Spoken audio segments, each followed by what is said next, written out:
Bonjour, ici Emmanuel Marseille de la numérologie évolutive et aujourd'hui nous allons de nouveau nous intéresser aux nombres, nous allons nous intéresser aux binômes 5 et 6. Donc avant de rentrer dans le vif du sujet, de nouveau un rappel qui est toujours important à avoir en mémoire, savoir que la numérologie ne fait pas partie du domaine de la croyance ou de la superstition. Si c'est le cas, eh bien, ça signifie que vous ingurgitez des données numérologiques. On vous a dit que c'était comme ça, vous avez lu dans un livre que c'est le nombre, tel nombre, ça voulait dire ça. Mais en fait, c'est extérieur à vous. Vous ne l'avez pas assimilé. Alors que la numérologie, si on réfléchit avec bon sens, si justement on utilise sa pensée, eh bien on peut facilement la comprendre et l'assimiler. Ce qui fait qu'elle va devenir vivante en soi. Donc les nombres ne vont plus être perçus comme des abstractions, mais plutôt comme des forces de vie, comme des forces universelles, des énergies que l'on peut ressentir en soi. Ce qui fait qu'après, quand on va se pencher sur un thème natal ou sur diverses choses, on peut étudier effectivement, on peut voir n'importe quel mot, quel nom de rue, etc. Et puis on découvrir un nombre numérologique. Eh bien, ce que l'on va percevoir, ça ne sera pas du domaine de la croyance justement, mais plutôt du domaine à la fois d'une pensée et du ressenti. Un juste milieu, un juste équilibre justement entre ces deux pôles. Donc je trouve que ça va assez bien avec le nombre 5. Le nombre 5, il invite à réfléchir vraiment pour trouver la vérité par soi-même. Et le nombre 6, il invite aussi à écouter ses ressentis pour savoir ce que ces éléments d'information que l'on peut avoir notamment en numérologie ou dans n'importe quel domaine de notre vie, quel écho ça fait en nous. Voilà, au niveau du cœur, est-ce qu'on sent une dilatation, une ouverture qui peut de ce fait nous donner une bonne impression, ou au contraire un sentiment de fermeture qui fait que il y a quelque chose qui ne va pas dans ce qu'on a pu lire ou dans ce qu'on a pu nous dire. Donc le domaine du cœur n'est pas du tout relié au domaine instinctif, il faut bien distinguer les choses. On verra ça un petit peu quand on parlera du nombre 6. Alors, de façon à bien comprendre ces deux nouveaux nombres, sur lesquels on va se pencher maintenant, eh bien, c'est important d'essayer de voir un petit peu le déroulé, parce que les nombres unitaires ne se déroulent pas d'une manière hasardeuse, mais au contraire, il y a plein de sagesse derrière tout ça. Donc si vous vous souvenez bien, le 1 c'était l'impulsion, donc on commence quelque chose. Donc, ça veut dire qu'on va vers le futur, ça veut dire qu'on va vers l'inconnu. Ça demande de la force, de la volonté, donc on y va. Le nombre 2, c'est, eh bien, une fois qu'on arrive dans ce futur, il faut comme se rééquilibrer, il faut faire du tri dans sa vie, il faut se réharmoniser, il faut entrer en relation avec ce nouveau monde, en quelque sorte. Souvent, je prends l'exemple, imaginons qu'on veuille aller vivre à l'étranger, eh bien là c'est le nombre 1, on y va. Une fois qu'on arrive sur place, on ne connaît pas la langue, on ne connaît pas le pays, et il faut justement entrer en relation avec certaines personnes, il faut comme créer des premiers liens qui sont reliés au nombre 2. Le nombre 3, eh bien, une fois qu'on va trouver, on va dire, des alliés, des gens qui vont nous aider, eh bien, on va apprendre, c'est comme l'enfant, le 3 est relié à l'enfance, donc à la jeunesse, donc on va apprendre la langue, on va apprendre les codes de fonctionnement de la société, de ce nouveau pays dans lequel on se trouve. Donc le 3 est beaucoup relié comme ça au fait de découvrir l'univers qui nous entoure, ce nouvel univers dans lequel on évolue. Et on va apprendre la langue, on va comprendre comment ça fonctionne, et on va aussi définir mais où est-ce qu'on a envie d'habiter, par exemple, où est-ce qu'on a envie de vivre, qu'est-ce qu'on a envie de faire dans ce nouveau pays. Donc une fois qu'on s'est bien pensé, justement, eh bien, on va passer à la concrétisation, c'est le nombre 4, où là, eh bien, on va se planter quelque part, on va s'installer, on va avoir un lieu de vie, on va avoir un travail, on va avoir des habitudes, un emploi du temps, donc quelque chose de très carré, qui justement permet de prendre sa place sur Terre, ou dans ce nouveau pays, ou dans un projet, bref. Je pense que vous comprenez un petit peu ce principe-là. Donc une fois que on s'est comme incarné, on a habité concrètement notre impulsion initiale, eh bien ça nous apporte un certain aplomb, mais pour éviter d'être que dans l'aspect travail, que dans l'aspect ordre, organisation, voire loi, etc., avec certaines obligations, eh bien, on a besoin après de continuer à évoluer. C'est là qu'intervient le nombre 5. Nombre 5 qui fait que, au niveau du mouvement énergétique, c'est comme si on se libérait de ce qui pouvait nous emprisonner pour écarter les bras, les jambes, et en fait former une étoile, un pentacle. Parce que l'être humain debout, c'est l'homme de Vitruve, hein, eh bien, quand on écarte les bras comme ça, puis les jambes, puis on est debout, eh bien, on forme une étoile, et ça fait 5 pôles. Il y a les 2 mains, les 2 jambes, et la tête, ça fait 5. Donc le nombre 5 est relié à ce symbole universel. Donc le symbole du 5, voilà, on veut se libérer de ce qui peut nous enfermer pour voilà, continuer de respirer correctement, d'évoluer, de s'ouvrir aussi à de nouvelles expériences. C'est pour ça que le 5 est beaucoup relié au fait de goûter à plein d'expériences nouvelles, d'accepter le changement, la nouveauté, le futur, etc. Et puis une fois qu'on a un petit peu goûté à plein de choses, eh bien on peut basculer dans le nombre 6, qui est le fait que par rapport à tout ce qu'on a pu expérimenter, eh bien on va ressentir dans son cœur dans quoi on a vraiment envie de s'engager. Voilà. De quoi on peut se sentir vraiment responsable. Donc à ce moment-là, c'est comme si on gagnait en maturité, en adultat, et on va pouvoir vivre le 6 correctement. Donc, si maintenant on essaye de bien voir aussi qu'est-ce qui les rend complémentaires, donc le 5 est beaucoup relié à cette notion de changement, d'ouverture à la nouveauté, d'accord? Donc ça peut être une notion d'expansion aussi. Le 6, lui, c'est plutôt, on se concentre finalement sur quelque chose qui nous tient à cœur, voilà, dans lequel on est prêt à s'investir pleinement, à s'engager.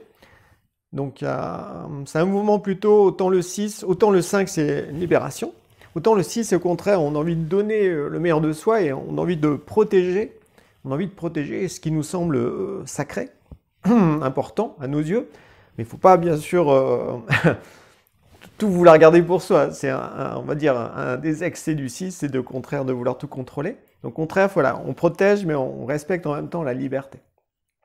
D'ailleurs, 5 et 6, ça touche vraiment à 2 grands idéaux spirituels qui est d'un côté la liberté avec le 5, une véritable liberté d'esprit, c'est-à-dire qu'on s'est libéré au fond de son karma, on est libre, on maîtrise son ego. Et le 6, c'est vraiment l'amour au sens avec un grand A, un amour qui n'est pas simplement confiné à la relation amoureuse, mais ça peut être aussi l'amour envers le divin, l'amour pour la création divine, l'amour pour la vérité, la sagesse, l'amour du prochain bien sûr, mais aussi l'amour pour la nature, l'amour du travail bien fait. Vous voyez, donc le fait de faire les choses avec son cœur, ça correspond au fait d'exprimer de l'amour. Donc ça, c'est vraiment relié à l'idéal du 6. Donc ça nécessite justement pour le vivre correctement, eh bien d'être libre justement des autres, de façon à ce que nos actions eh bien, soient pleinement entières et sans attente affective. Ce qu'on peut dire aussi entre le 5 et le 6, le 5 est beaucoup relié à cette notion de masculin encore, ou d'homme, ou de chevalier, si on fait référence au Moyen-Âge, alors que le 6 est plutôt relié au domaine du féminin, de la femme et de la dame au Moyen-Âge. Donc c'est vraiment intéressant d'avoir ces 2 pôles-là, parce que pour véritablement être libre, il faut le faire par amour, de même que pour aimer véritablement, eh bien, il faut être libre, sinon c'est pas possible. Donc on voit vraiment que dans ces nombres 5 et 6, ils sont parfaitement complémentaires, un peu comme le 1 et le 2. Ce qu'on peut dire maintenant précisément sur le nombre 5, donc le nombre 5, le symbole c'est donc un pentacle ou un pentagramme, avec la tête en haut, je précise, parce que si c'est la tête en bas, c'est plutôt les forces du mal, donc c'est pas terrible. Donc le nombre 5 est beaucoup relié justement à cette ouverture à la nouveauté, au changement, à l'inconnu, au futur. Donc il y a un élan volontaire pour aller de l'avant et partir à l'aventure de la vie. Donc c'est un nombre qui est très dynamique, qui peut être aussi combatif, on ne se laisse pas faire, on aime bien les challenges avec le 5, les challenges sportifs ou les aventures dans un pays lointain. Le 5 est beaucoup relié au fait de voyager, voilà, faire des grands voyages aussi, ou de bouger dans son pays. Et il a besoin de mouvement, le 5, pour se sentir bien.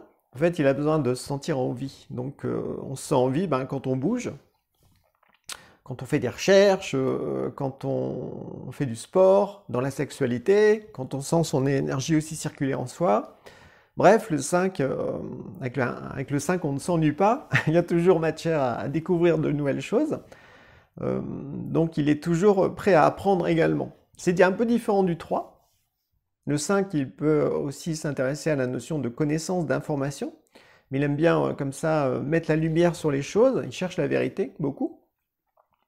D'ailleurs, une des phrases clés du 5, si on fait référence à des paroles du Christ, c'est vous connaîtrez la vérité et la vérité vous rendra libre. Ça veut dire que connaître la vérité, ça nécessite de faire des recherches, de se poser des questions, de réfléchir, de chercher, de discerner vraiment le vrai du faux, le bien du mal. Et une fois qu'on a compris les choses, la source, eh bien, on peut trouver la solution pour se libérer de ce qui nous emprisonne ou de ce qui nous maintient dans le passé, par exemple. Le 5 est beaucoup relié au fait d'accepter vraiment de lâcher le passé définitivement, parce que sinon, on ne peut pas vraiment s'ouvrir au futur, parce qu'on a toujours le regard en arrière avec une certaine nostalgie ou une certaine culpabilité. C'est pour ça que le 5, au niveau de la libération, eh bien, c'est de se libérer aussi de ces énergies négatives, de ces anciennes histoires. Mais pour s'en libérer, eh bien, il faut mettre la lumière, il faut la comprendre, il faut comprendre ce qu'on a vécu. D'où la pensée, d'où la quête de vérité sincère, qui nous permet de ce fait aussi de comprendre que tout ce qui nous arrive, au fond, eh bien, ça fait partie de notre karma, et c'est évolutif. Tout dépend, bien sûr, du regard que l'on porte sur les expériences que l'on vit. Mais à partir du moment où on se sent responsable, eh bien, on va pouvoir évoluer beaucoup plus rapidement, parce que, au fond, on sait que si on a créé certaines situations, on peut aussi créer la solution. Donc le 5, il est beaucoup comme ça dans le fait de se libérer de tout ce qui peut l'emprisonner, à la fois même au niveau de ses limites mentales, aussi au niveau de certaines relations, c'est quand même quelqu'un de très très indépendant, l'énergie du 5, hein, alors que l'énergie du 6, c'est quelqu'un qui s'engage relationnellement, vraiment, à fond. Et après, de ce fait, cette personne peut tout oublier à côté. Le 5, lui, il préfère se sentir libre dans toutes les relations. Donc c'est pour ça que c'est important d'arriver à équilibrer amour et liberté, pour justement ne pas être dans un extrême. Que peut-on dire du 5 également? Bon, il est relié aussi au choix entre le bien et le mal. C'est pour ça que quand c'est le pentacle tête en haut, c'est le choix du bien, ou la magie blanche. Si c'est la tête en bas, c'est la magie noire et puis le choix du mal. Donc dans ce cas-là, le pentacle inversé, c'est le diable avec ses 2 cornes, ses 2 oreilles et sa barbichette. Donc c'est pour ça que le 5, il est particulier. Donc comme là en plus, en 2021, on est en année 5, eh bien c'est comme si chacun devait choisir, déjà devait oser voir clairement la situation actuelle pour choisir son camp, son âme et conscience. Le 5, parlons un petit peu maintenant de ses excès. Voilà, les excès qui sont reliés au nombre 5, c'est quoi? Eh bien c'est l'éclatement. On part dans plein de directions. Il n'y a plus de limite en fait. Donc il y a aussi la notion de fausse liberté qui est très présente, c'est-à-dire qu'on se permet tout sous couvert de liberté, mais en fait c'est sans se soucier des autres, donc ça veut dire que ça bascule souvent dans l'irrespect, dans l'immoralité. Il y a le fait aussi peut-être de trop parler, un excès de 5, c'est quelqu'un qui s'intéresse à plein de choses et a envie de partager de tout, mais en fait ça reste en surface, c'est superficiel. Comme le 5 a beaucoup d'énergie, c'est très volontaire et mental comme nombre, eh bien en excès ça donne quelqu'un qui peut être très agressif, rentre dedans dans le forcing, mais qui préserve toujours sa liberté, c'est-à-dire qu'il ne veut pas du tout s'engager. Dès qu'on essaye de lui proposer un engagement, quand on n'est pas dans un bon sac, eh bien hop, la personne fuit. Donc il y a cette notion comme ça, sur le coup il peut y avoir la colère, tout ça, parce qu'il y a une peur derrière d'être emprisonné. Et donc à ce moment-là, hop, la personne, elle se barre après, elle ne veut pas du tout s'engager dans quoi que ce soit. Le bon 5, lui, il comprend que pour être libre, il faut s'engager. Mais le 5 en excès, eh bien là, au contraire, c'est taillot. Je veux préserver mon égoïsme, tous mes petits plaisirs, je veux faire ce que je veux, je suis libre. Donc c'est comme un ado rebelle qui est toujours, qui se soucie pas du tout des autres. Donc ça, c'est vraiment des excès reliés au nombre 5. Le manque de 5, quand quelqu'un ne veut pas vivre l'énergie du 5, eh bien, c'est quelqu'un qui refuse de changer, qui refuse d'évoluer, qui refuse de faire des choix. Voilà. Cette personne, elle est comme tétanisée par rapport au futur. Donc, elle est très attachée à son passé, elle ne veut rien changer. Donc là, ça entraîne le fait qu'on se durcit, on peut ressentir qu'on est comme emprisonné, et en même temps, on veut rien changer. Donc, c'est Voilà, un cercle vicieux. Ok, donc voilà pour le 5. Maintenant, parlons du 6. Donc le 6, le symbole, c'est l'hexagramme. Donc c'est deux triangles, un qui monte et un qui descend puis qui s'unissent. C'est pour ça que la notion d'union, c'est important pour le nombre 5.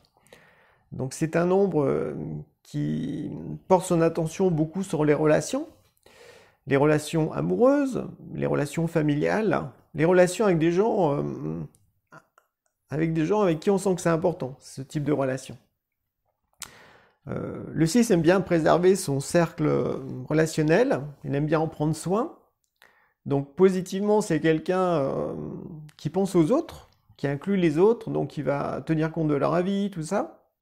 Négativement, bah, c'est quelqu'un qui veut un peu tout contrôler la vie des autres, un peu comme une mère qui veut, pour le bien soi-disant de tous, eh bien, va diriger la vie de tous ceux qui sont dans son entourage. Ça peut être son mari, ses enfants, ses proches, etc. Mais un homme peut aussi avoir cette attitude-là, je précise. Le 6. Donc le 6, comme vous avez vu, ces deux triangles qui s'unissent, donc ça montre aussi un lien entre la terre et le ciel. Donc le besoin comme ça d'être aligné, voilà, de ressentir comme ça une connexion entre des idéaux élevés, quelque chose de vertueux, de beau, et en même temps, comme on est sur Terre, essayer de le faire descendre dans le corps ou dans sa vie de tous les jours ou dans son habitat. C'est pour ça que le 6 est beaucoup relié au foyer, à sa façon de vivre, au bien-être, à la santé de ce fait aussi, à la guérison. Dès qu'on parle d'harmonisation, en fait, ou d'harmonie, ça touche la notion de... Comme si les forces du cœur pouvaient jouer leur rôle et trouver, guérir certaines blessures du passé ou maîtriser mieux la sphère émotionnelle. Donc le 6 est beaucoup relié comme ça au fait de vivre en harmonie avec les gens qui nous entourent, mais aussi avec la nature, puis aussi avec l'univers et la Terre. Donc une notion comme ça d'essayer d'être en équilibre. C'est d'ailleurs quand on voit le symbole universel, l'étoile de David, l'hexagramme, on voit qu'il y a vraiment un équilibre entre la Terre et le ciel, mais c'est aussi en soi, entre, on va dire, son masculin, son féminin. Donc le 6, comme ça touche l'harmonie et donc la guérison, qui dit harmonie dit aussi art, la beauté. La beauté, donc c'est un nombre qui invite à développer aussi ses capacités artistiques pour toucher le cœur des gens dans le monde. Donc on n'est pas dans un art où on se déverse, on balance tout pour se soulager en quelque sorte. Non, c'est un art qui a à cœur d'apporter dans le monde justement des forces d'harmonie, de guérison, de beauté. Et donc on ne va pas créer n'importe quoi. Le 6, qu'est-ce qu'on peut dire d'autre? Il y a toute cette notion d'engagement, donc c'est-à-dire qu'on se comporte en adulte, on accepte de s'engager sur du long terme. Voilà, on n'a pas peur de ça. Qu'est-ce qu'on pourrait dire d'autre? Alors je regarde un peu mes notes. Non, c'est bon. Oui, en fait, comme ça touche aussi le foyer ou la vie matérielle, le bien-être, pour le 6, ça touche aussi le domaine professionnel, puis le fait d'occuper sa place dans la société, de faire ce qu'on a à faire. En fait, si on faisait référence à quelqu'un, à cette histoire de voyage, voilà. Dans le 5, on a découvert plein de nouvelles activités dans ce nouveau pays dans lequel on se trouve. On s'épanouit, on se fait de nouvelles rencontres, on peut flirter, etc. Puis avec le 6, on va vraiment s'engager, on va fonder une famille, on va peut-être avoir des enfants. Et on va aussi agir au niveau social. On veut se sentir pleinement concerné par la vie du pays. Donc là, c'est vraiment relié au nombre 6. Quand le nombre 6 est poussé à son paroxysme, c'est vraiment le bonheur assez conforme de la vie. À savoir, voilà, on vit une belle relation amoureuse, on a des belles relations familiales ou avec ses enfants, on a un métier qui nous plaît, on vit dans un endroit super, notre maison, waouh, génial, on adore être là. Au niveau de notre environnement de la nature, c'est pareil. Ensuite, on fait des activités de loisirs qui nous correspondent. on a de l'argent, on est heureux, globalement, voilà. Et donc, pour beaucoup de gens, l'idéal de la vie, ça va se résumer à ça. Sauf qu'après, il y a encore 3 autres nombres, hein, le 7 notamment, qui montrent une sorte de basculement. Mais ça sera pour la prochaine vidéo. Alors maintenant, voyons voir les travers du 6. Donc quand le 6 est vraiment en excès, les excès qui sont liés à ce nombre, bah, ça donne quelqu'un de très possessif, de très jaloux, qui veut contrôler la vie des proches, beaucoup dans l'attachement, qui peut être aussi ballotté au niveau émotionnel, comme s'il perd des pieds, comme si la connexion avec la Terre ou la connexion avec le ciel n'était plus là, ce qui fait que on peut être brassé émotionnellement par tout ce qui se passe autour de soi. Mais surtout, on est mélangé. Il y a une notion comme ça d'essayer on cherche à être en symbiose avec les autres. Mais voilà, en contrôlant tout son petit monde. Le manque de 6, quelqu'un qui ne veut pas au fond développer l'énergie du 6 en lui. Alors quand je dis le manque de 6, ça ne fait pas du tout référence à ce que la plupart des numérologues appellent, on va dire, la table d'inclusion. Moi, c'est quelque chose que je n'utilise pas, parce que je trouve que c'est un peu réducteur. Ça enferme les gens dans des cases. Donc quand on parle de manque de 6, on pourrait très bien avoir des 6 dans son thème, et à certains moments, eh bien, on va plutôt être dans un manque de 6 qui touche notamment la froideur du cœur, l'insensibilité, l'indifférence. Le fait de ne pas vouloir du tout entrer en relation avec les gens, et donc ça peut aussi basculer dans le chaos, en fait, donc la destruction. D'ailleurs, comme le 6 est relié à la notion d'harmonie, c'est un grand idéal, l'harmonie, eh bien, dans l'excès de 6, on est dans une fausse harmonie, c'est-à-dire qu'on peut aussi vouloir faire plaisir à tout le monde, pour qu'il n'y ait pas de tension, tout ça, mais là-dedans, eh bien, on va se renier, parce que derrière ça, il y a vraiment la peur d'être seul ou d'être abandonné. Et puis de l'autre côté, dans le manque de 6, au contraire, c'est l'inverse. L'harmonie, elle n'est pas du tout présente, c'est plutôt le chaos qui est présent, donc ça part, ça éclate, voilà, ça crée des situations problématiques à tout va, sur juste des conneries des fois. Donc là, ça veut dire qu'on est plutôt dans un manque de 6. Si maintenant on s'intéresse un peu au symbole de chacun des nombres, donc avec le 5, eh bien, comme il y a vraiment cette notion de combativité, donc on peut mettre une épée, voilà, qui montre que voilà, une épée c'est aussi un symbole de la pensée spirituelle. Donc on saisit son épée, puis on se bat pour découvrir la vérité afin d'être libre. Donc un premier symbole du 5, l'épée. Deuxième symbole, forcément c'est une étoile dans le ciel, donc ça fait référence aussi à notre bonne étoile, c'est-à-dire qu'il ne faut pas oublier d'où l'on vient, c'est-à-dire qu'on est avant tout un être spirituel incarné dans un corps physique qui nous permet justement sur Terre d'évoluer et de vivre un tas d'expériences.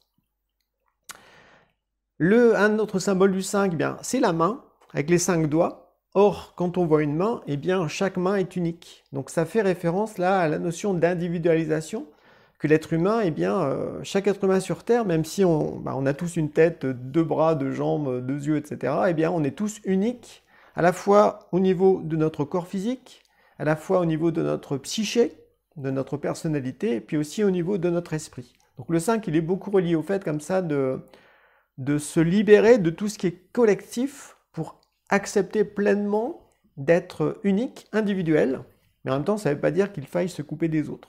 Donc il y a vraiment cette notion-là. Donc la main le montre bien, parce que voilà, avec les lunes de la main, etc., on a tous une main unique. Même les deux sont différentes. Quoi d'autre? La bonne étoile, l'épée, la main, le pentacle. Donc le pentacle, tête en haut, c'est un symbole de magie blanche, donc un symbole de protection spirituelle. Donc c'est quelque chose aussi que l'on peut contempler, nourrir, parce que chaque branche du pentacle est reliée aussi à un idéal spirituel. Donc il y en a 5, il y a la sagesse, il y a la bonté, il y a l'amour, la justice et la vérité. Donc voilà pour les symboles, on va dire, qui me semblent importants pour le nombre 5, il y en a d'autres forcément. Les symboles du nombre 6, forcément, on a vu l'étoile de David, qui montre un lien entre la terre et le ciel, qui symbolise aussi une union, ou l'harmonie, l'idéal d'harmonie. Autre symbole, c'est la rose qui vraiment symbolise le chakra du cœur, la rose du cœur, donc les qualités d'aimer, pour donner. Il y a le caducée d'Hermès, parce que comme le 6 est relié à la guérison, eh bien, on voit bien que les deux serpents, comme si l'énergie circule au niveau de notre colonne vertébrale, puis entre la terre et le ciel. Il y a ça. Quoi d'autre? Le cœur, forcément, un cœur qui rayonne, voilà, qui rayonne l'amour, qui rayonne les belles valeurs morales de l'être humain. Et puis, un autre symbole qui me semble important, c'est le miroir, parce que le 6 est beaucoup relié à cette notion de reflet, c'est-à-dire que le monde extérieur, eh bien, reflète, quand on est touché par quelque chose, eh bien, un aspect de soi, intérieurement, que ce soit un défaut, un travers, une faiblesse, ou une qualité, un savoir-faire. Eh bien, dès qu'on est touché par le monde extérieur, par des gens, notamment au niveau relationnel, eh bien, c'est comme une aide pour mieux se connaître intérieurement. Donc ça peut toucher de ce fait grâce au miroir. On peut utiliser toutes nos relations comme des aspects de nous-mêmes pour nous aider à mieux nous connaître au-delà de notre personnalité et dans le but justement d'aller plus en profondeur dans notre cœur et de ne pas en rester à l'identification à la personnalité, mais au contraire de ressentir que si on rentre au plus profond de soi, eh bien, on est avant tout un esprit qui utilise une personnalité pour vivre dans l'incarnation, mais on est avant tout un esprit. C'est pour ça que le principe du miroir, ou le symbole du miroir, ça peut bien représenter le nombre 6. Alors, dernière chose pour le nombre 6, donc c'est beaucoup relié à la notion de famille, mais il faut vraiment avoir à l'esprit qu'il y a 3 familles. La première famille, c'est les liens du sang dans lesquels on est. Okay, donc on a certaines relations avec les parents, les frères, les sœurs, les oncles, etc. La deuxième famille, c'est la famille psychologique. C'est celle que l'on se crée en fait avec des gens avec qui on se sent bien. Donc il y a la notion de sympathie qui est dedans. Donc on peut y avoir son compagnon, sa compagne, ses enfants, mais aussi les amis, ou c'est voilà, les gens avec qui on fait des activités sportives, tout ça, ou culturelles. Ça forme une famille psychologique, c'est la deuxième famille. Et la troisième famille, c'est la famille spirituelle ou philosophique, on va dire. Voilà, c'est des gens avec qui on œuvre au sein de l'évolution pour accomplir des grands buts, voilà, pour participer à l'évolution humaine. Donc on se met au service d'un idéal, et donc ensemble, eh bien, on progresse dans la même direction. Donc c'est la troisième famille. Avec ces gens-là, je veux dire, on peut ne pas s'entendre vraiment au niveau de la personnalité. Par contre, comme on va dans une même direction, on a une même vision de la vie, au fond, même si chacun a la sienne, mais voilà, il y a beaucoup de points communs, eh bien, on progresse ensemble pour réaliser des choses que tout seul, on ne pourrait pas faire. Donc là, c'est la troisième famille, la famille spirituelle. Donc c'est important, je trouve, de ne pas... la plupart du temps, en numérologie, quand on lit que ça touche le nombre 6, c'est tout de suite relié à la relation amoureuse et au couple ou à la famille classique, quoi. Donc c'est très limitatif. Rappelez-vous que l'amour, c'est vraiment l'idéal. L'amour et l'harmonie, c'est vraiment deux idéaux profondément reliés au nombre 6. Mais l'amour, c'est aussi l'amour envers Dieu, l'amour envers... la vérité, la sagesse, l'amour de la nature, l'amour du travail bien fait, l'amour du prochain, bien sûr. On peut aimer plusieurs personnes, voilà. Et donc, ça nécessite vraiment de bien séparer c'est quoi l'amour, c'est quoi le sentiment et c'est quoi la sexualité. Et qu'en fait, là, on n'est pas du tout sur les mêmes plans. Donc, il ne faut pas les mélanger. L'amour, c'est vraiment une force qui vient du cœur. C'est chaud, voilà. Ça nous pousse à donner. Le sentiment, lui, c'est plutôt intérieur. Enfin, voilà, ça peut toucher le ventre, etc. Donc, on peut ressentir la sympathie ou l'antipathie pour quelqu'un. Donc, ça peut créer des liens d'attachement. Mais c'est du sentiment. C'est pas de l'amour véritable. Okay. Et puis après, la sexualité, ça touche plutôt l'aspect instinctif. Donc, plutôt volontaire, énergétique. Donc là, ce n'est pas non plus de l'amour. Après, on peut essayer de faire descendre l'amour dans la sexualité. Ça touche vraiment cette notion de respect d'autrui. Donc il y a plein de choses à réfléchir par rapport à tout ça. Oui, donc là c'est bon. Entre le nombre 5 et le nombre 6, cette complémentarité. J'espère que ça vous a aidé à y voir plus clair en vous. Parce qu'en fait, n'oubliez pas, les nombres, ce sont des forces universelles. C'est très vivant. C'est pas des abstractions. Ce qui fait que ça touche aussi des principes de vie que l'on peut percevoir en soi, dans sa destinée, mais aussi dans la vie de tous les jours, dans ce qui se passe dans le monde. On peut d'un coup ressentir qu'il y a, c'est au fond l'énergie de tel nombre qui se manifeste, ou le travers de tel nombre, ou le manque de tel nombre. Donc de ce fait, plus on comprend la numérologie, et plus notre pensée va devenir symbolique et être capable de porter un nouveau regard sur toutes les situations que l'on rencontre. Un regard, on va dire, beaucoup plus sage, avec un certain recul. Et ça permet de ce fait après de faire les bons choix, de s'engager dans les bonnes directions pour continuer d'évoluer dans sa destinée. Donc voilà ce que j'avais à vous partager sur les nombres 5 et 6. Donc je vous souhaite à présent une bonne journée et à bientôt pour la suite de cette découverte numérologique. Bye bye!